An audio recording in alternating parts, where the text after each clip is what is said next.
Hello everybody, welcome to Knights of Honor 2 Sovereign. This is a guide to the game, a proper guide, and I'm going to show you how to get started on it quickly. First of all, let's understand what these guys are up here. You notice there's one empty space left in this game, so we'll click on that. These are the troops you can hire, and these don't cost you anything because they're royal family, they're children of the king. If we just go down to here, you can, his relatives, you can see he's got two relatives. If we click here, there is two relatives there, or important family members. So we could take them on, or we could hire. Now if we hire these, we get to choose if we want a marshal, we want a merchant, diplomat, this is hired cleric, or spy. Each one of those has its own unique role. Spies can do espionage, stir up revolts and things. Diplomats can soothe troubled relationships, with other nations. Clerics, they can make your areas more stable, preach your religion in an area, all kinds of stuff. Merchants trade with nations. You need one merchant for every trading agreement you have. Once you've got a trading agreement, you can click on that and select the area it is, or you can click on that to import any goods from a particular area. Importing goods is important because you can win the game by importing more goods than your opponent. So that's one victory. There's another one here, look, you see, there's quite a lot I could import there, but it all costs gold, and there's gold. And here it says we've got the Irish diplomat. Now, just to show you how all of these upgrades work, you click on the free, and you see these empty stars here. I can now make this guy better at something like laws, negotiation, rhetoric. So let's go negotiation, and let's click rhetoric. So now he's fully upgraded, well, not fully upgraded, but he's got level 1 skills. If you look at your king, he normally has maximum skills, on all of these. You can't upgrade these any further. Him, on the other hand, I should be able to upgrade, here you go, I've upgraded that to 6. Yeah, and these are all using books, so I'd need 500 books to upgrade that any further. But basically, his courtesy skill is a lot higher now. Now, if we wanted to add one to these, it depends on what we wanted to do. So if we were to say trade, we'd add a merchant, and then we'd set him off to trade with a nation that we'd already signed a trade agreement with. Anyway, this is your main characters explained. When it comes to armies, you need a marshal. You get one army for every marshal. When you run out of space, you cannot have any more marshals. So eventually, I will have to get rid of some of these guys to make room for more marshals in order to expand my empire. Right now, I've united Ireland. So I run the Kingdom of Ireland now. But if I was to conquer anywhere else, sending 2 armies over there, which is the maximum you can use to attack any settlement, would leave me with no armies defending my homeland. So I would need to hire another marshal in order to get round that. So anyway, the other important bar is here. Now we're going to just go through that in a minute. But right now, let's start by explaining everything that goes on. Right, now if we go to here, gold. What's gold used for? Well, if we find an empty spot, there we go. Gold is used for hiring troops. It's used for building things. You can't make certain upgrades without gold. Like there, you need 800 hammers and 810 gold. So gold's quite important. Books. What's books used for? We go to this guy, not this guy. It's the one that's not fully upgraded. We go to there. We click on here, you'll see books is used to make his upgrades. Right now, we want say this guy here to have say logistics because he's a part of our army. We would click on that. That would cost books. So that's one of the things that books are used for. Books are also used for your kingdom traits, which is up here. These are traits they could give to your men, but these apply to your whole nation. And even if your king dies, your nation still keeps these. So what you're doing here is you're defining what your nation is all about, what makes it tick, and that stays with you the whole game. You get rid of them if you don't like them, but it's quite expensive, like 600 bucks, 250 gold. That's quite a lot. Right, now we've got piety. Now piety is used for all kinds of things as well. Sometimes you'll find, it costs that when you want to hire things or build things, but you do need it. And also down here you see piety is used to increase your crown authority. Sometimes events will knock that all the way down. Right now I've got positive figures like plus 2% income, plus 6 espionage, plus 4 stability, because it's in the green. If it was in the red, it'd be in the negative, and I'd use piety to increase that up a notch. Commerce is a links to your merchants. These are 2 of my merchants. For every 10 you've got, you're allowed to have 1 trade deal. Now, or improve 1 trade deal further. Now, I've only got 2 merchants, so I'm only allowed 2 trade deals. This guy's trading with Scotland, and this guy's trading with Wales, basically. If I click on that, or that, shall I say, I can pick any goods that they're making and import it. But again, I would need 23 spare goods in order to do it. So you see, these are linked, that and that are linked. But if you do get a trade deal, that would increase your gold substantially. But you need merchants. 1 merchant per trade deal. Now food's important because food is needed by infantry. If we just go down to troops, if we go down to here and we try to hire some troops, you will notice there's an upkeep in the corner. That's two wheat. That was 3 wheat. That's 2 wheat. And these ones are cheaper at 1 wheat. That's this up here. You get that by building crop farms and then upgrading the crop farms to get more wheat from them. Initially they produce 11, but then you get plus 7 for that upgrade, another plus 7 for that upgrade, and another plus 7 for that upgrade. So potentially you get 21 there, you get 32 from each crop farm, which is a lot. That supports a lot of armies.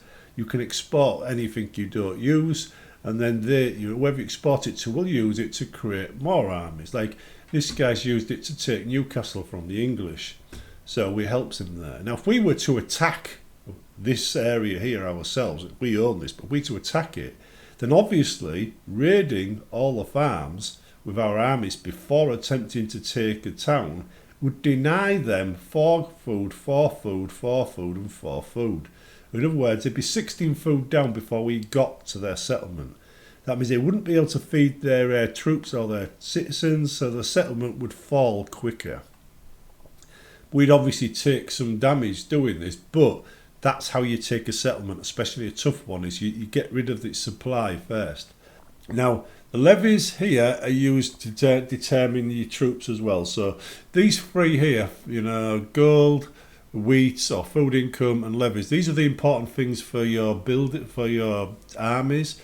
Books and piety or religion, they're important for your civilization, upgrade of individuals, and commerce is also linked to money and can use to generate more money with certain agreements. And don't forget that piety up here increases your authority, crown authority. If we go up to here, this here is our crown authority. This makes things cheaper or more expensive for us, stable or less stable. And here you can see the modifier. Now the opinion of us is -6, but that's because of my past actions. That will improve over time. Now if we go to here and I click on that, it would move that little mark across there, and all of these stats you see would increase a little bit. But if you look, it requires piety and gold. So the messages here will give you missions which will apply to many of these guys and will increase your authority in various areas. Like that one's gone down 1 because I didn't do one of the missions down there. Down here you've got your royal family. These are royal members or family members. You click on there, you'll see them there. There you can hire them for free or you can take them on. It says, but he hasn't got married yet, so he's got no other kin. What we're doing under this area, these kingdom traditions, we're establishing what our kingdom actually is, who we are. If you are Scottish, then the kilt, bagpipes and things like that might be your tradition.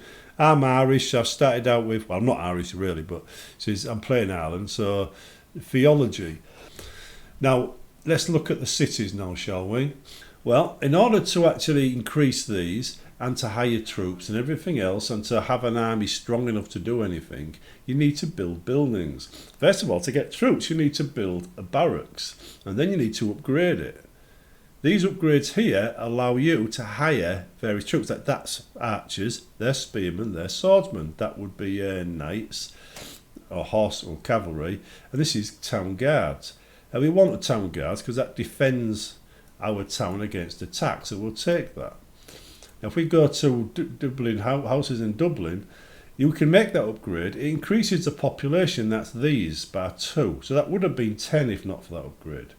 But now it's on 12.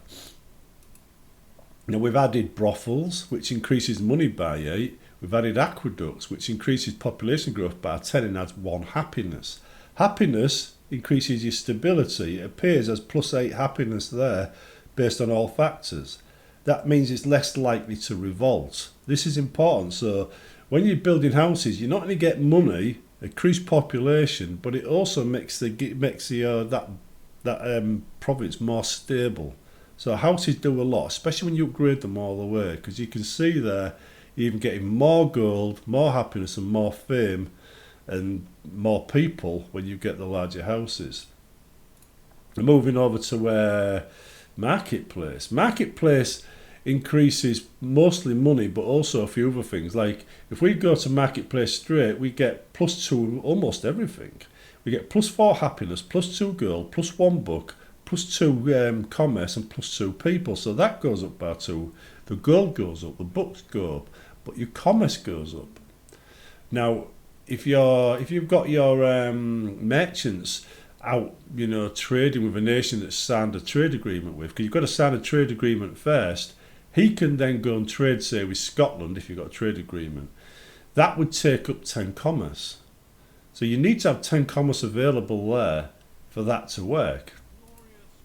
And this is one of the ways you get it. You get +2 just from the marketplace alone. Now if we go to inns, you get another +3. Now we're on 5. We've had a royal marriage, you see. Now we start having kids. But you get +5. And scribe office, you get +3 books and +3 gold. So between those two, we get free commerce, we get free gold and free books. So all of those 3 go up by 3, which is important. Just by upgrading this up to there for the first 2. And the next one's going to cost us quite a bit, but that would give us +6 commerce. And this would give us +11 gold, but it reduces our happiness by 4. But if you look down here, you get +1 happiness there, +1 happiness there, +5 in town, and then +2 happiness there. So basically, it would nullify the happiness generated by these the second we start taxing them. So we can counteract it with housing. So these two can be used together. The food rotation, +5 when you build the crop farm. Crop rotation there is +7, and then you got +7, then you get +7. It's a total of +32 from a single farm. Now you don't have to make these upgrades in every single city. You make it once in one city, it'll automatically apply in the others. So you upgrade these to upgrade them, and that will allow you to hire troops and do all the fun things in the game. So like I said, this is important, these are important, this is a measure of how successful you are in each area, and so is that. Down here you've got your methods of winning the game. You get that to 5,000, you can claim a victory. The other way is to go to here and try and get all these goods, or all them goods. Once you get all of these goods, you can claim a victory as well. Or you could set a victory by conquering a random kingdom, and then claim a victory that way. Now prisoners are people you defeated in battle. You can execute them, release them, right, make a deal with them. I invited this one into my court because he was an especially experienced general. If you look at him, right, he's already got quite a lot of these, but I need instead. So it's cheaper. I mean, it cost me 2,000 gold, but it was cheaper to hire him that way. So I converted a prisoner into that, but not one of these. These are all rebels. He was a neutral faction because the faction he was a member of got wiped out, so he became neutral. So I was able to hire him into my own army. Now here we've got an offer from Scotland. We'd be honoured to make an non-aggression pact, which is with Ireland. Okay, we'll accept that. Because now we're going to move on to culture. Now, cultural influences. You can not only send an army across and attack somebody anytime you like, but there will be consequences. If we click on Scotland, there you go, right? Scotland and threats. He's got threats from England and whatever, he's friends with Gwedin, this guy here. He's basically a friend of mine too. He came across and helped me out with a few bandits and rebels. So we both got the same friends, but we're not enemies of each other or anything else. So that's something I could improve immediately. So we get to our guy here. We recall him now, and we're going to do a little bit of diplomacy now. I'm going to show you how it works. Now this guy here is got a few of his upgrades. Now we want to just make a few improvements there if we can before we send him off. That one, there we go. So he's basically going to be a bit better at rhetoric now. So we're going to get him, and we're going to just get rid of that. We're going to improve relations with, we're just going to click on Scotland. Now that should be enough, right? You should now head off into Scotland.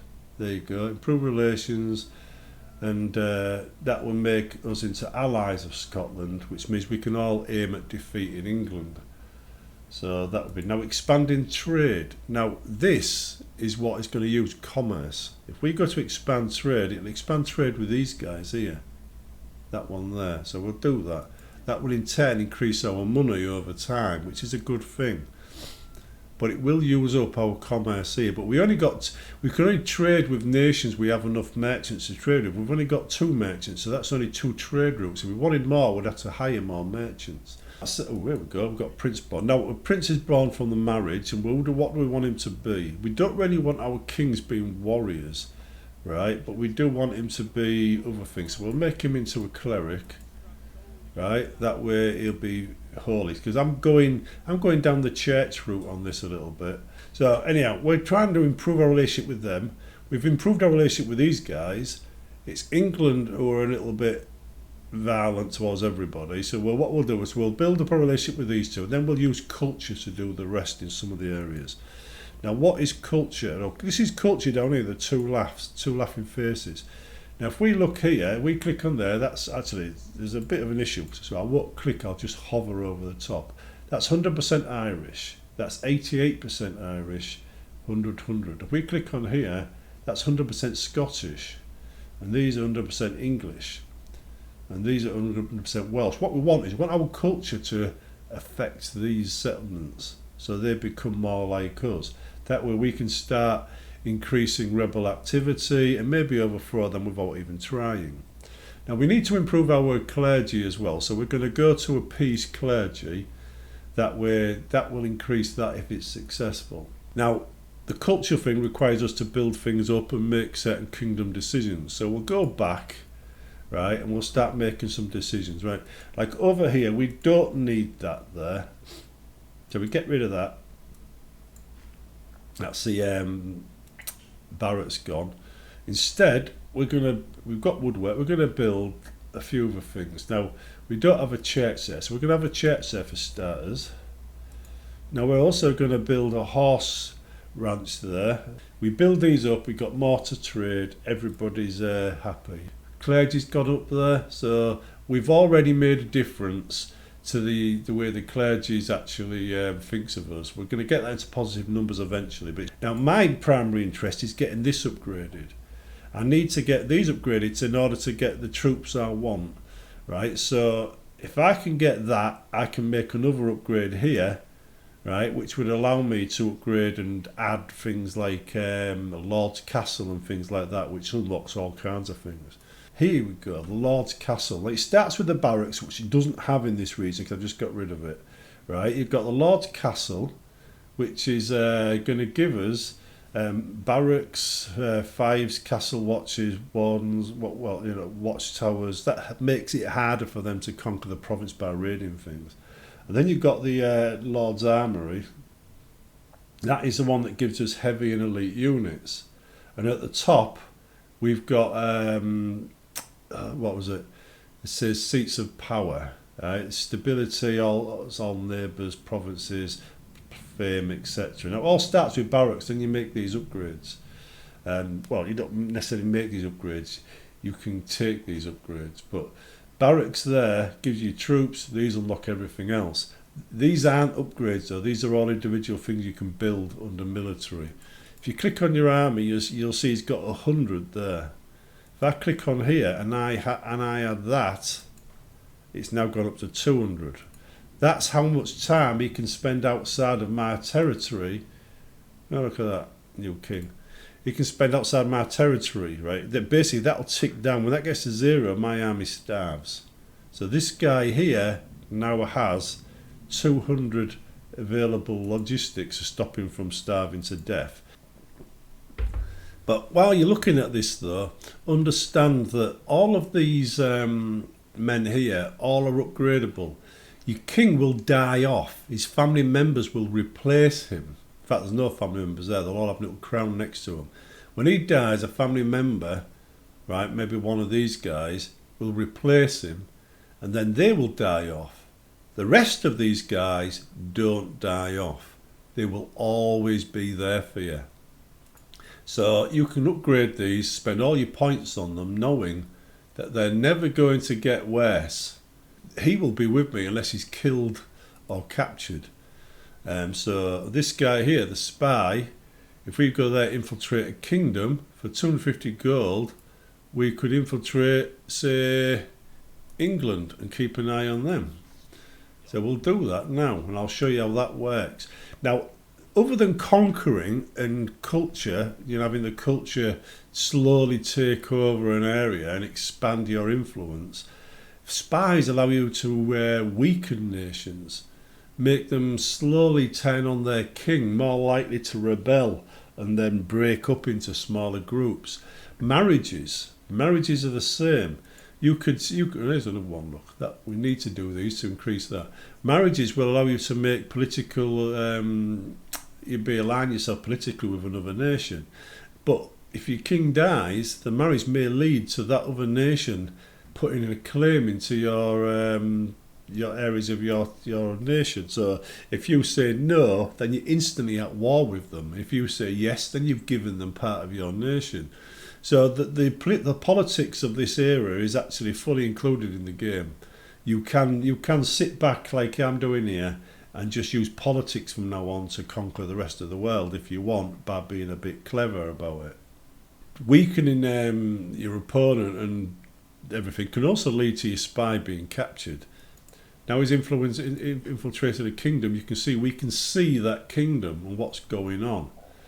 Like this here has been taken up by Scotland a long time ago, and it's in revolt.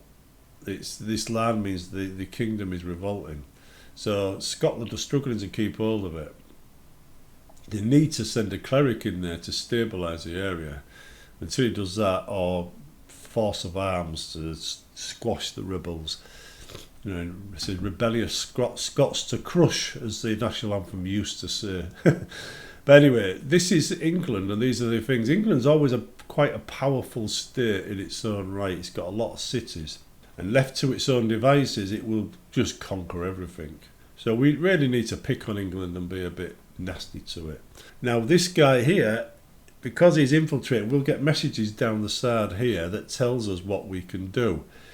Diplomacy and spying and cleric stuff, that all matters in this game. It all makes a difference. This guy's on a mission. You see the bar going across slowly? That tells us on a mission. This guy here, he's trading. Says that tells us he's trading. So's he. This guy here is currently improving relations with this guy, and it's costing us 25 gold to do it. If we click on this barrack thing up here, we can see the only threat we've got right now is England, but we don't really have any friends either. So we need to build up our friends. We could probably send one of our guys down to Spain or Castile, because Spain hasn't been established yet. One of these areas down here, or even Portugal, you know, and build up relationships with them. Now what's this? Yeah, So we've got a non-aggression pattern now with the Welsh. Now that's good.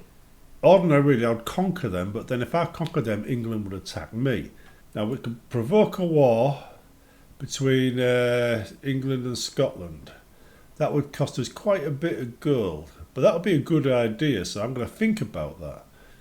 See there, provoke a war would appear there. The things we think about there appear along here. So that if we get enough gold, we could do that one. Anyway, that there is a guide to Knights of Honor 2. Hope you've enjoyed it and you understand that there are various elements to it and what the important elements are. Right then, we'll leave it there. I'll see you in the next one.